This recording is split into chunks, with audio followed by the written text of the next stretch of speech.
दीनानाथ तुकाराम क्षीरसागर, उम्र 82, कोल्हापुर में रहने वाले। इनको अचानक से पैरालिसिस का अटैक आया था। मेरा नाम दीनानाथ तुकाराम क्षीरसागर है। कोल्हापुर में 2-3 महीने पहले मुझे खाना खाने के बाद अचानक से चक्कर आ गए। सब घूमने लगा। बहुत देर में ऐसे ही बैठा। मेरी पत्नी को आवाज लगाई। वो थोड़ी देर बाद आई।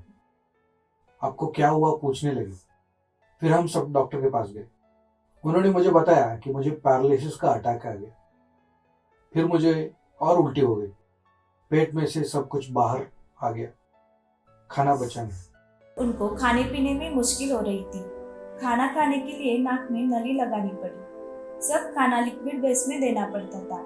खुद का काम कर नहीं सकते थे। सहारे की जरूरत पड़ती थी। डॉक्टर के पास जाने के बाद उन्होंने पीने के लिए दवाई दी।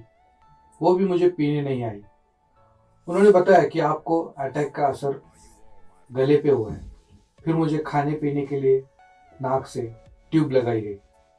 जो भी सब खाता था वो सब लिक्विड में लेता।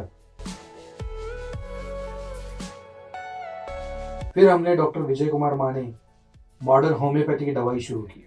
मॉडर्न होम्योपैथी की ट्रीटमेंट शुरू करने के बाद उनको सिर्फ 20 से 25 दिन में अच्छा फर्क महसूस हुआ। उनकी नाक की नली निकाल दी और सब खाना अच्छे से खाने लगे। अब वो सब काम खुद से कर लेते हैं। किसी की सहारे की जरूरत नहीं है। अब इनके सब रिपोर्ट्स नॉर्मल है। दवाई लेने के बाद बस 10 दिन में ही मुझे अच्छा फर्क महसूस हुआ। मेरी नाक की ट्यूब भी निकाली। फिर थोड़ा खाना, नाश्ता, चाय पीनी शुरू कर दी।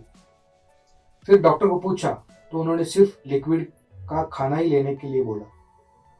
धीरे धीरे मैंने सब खाना शुरू कर दिया। अब मैं सब काम खुद से करता हूँ। किसी की मदद की जरूरत नहीं है।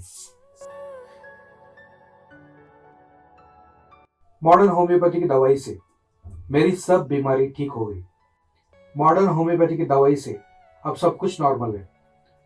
मैं मॉडर्न होम्योपैथी का आभार मानता हूँ और सबसे अनुरोध करता हूँ कि अगर किसी को भी ऐसी बीमारी है तो मॉडर्न होम्योपैथी की ट्रीटमेंट जरूर लें।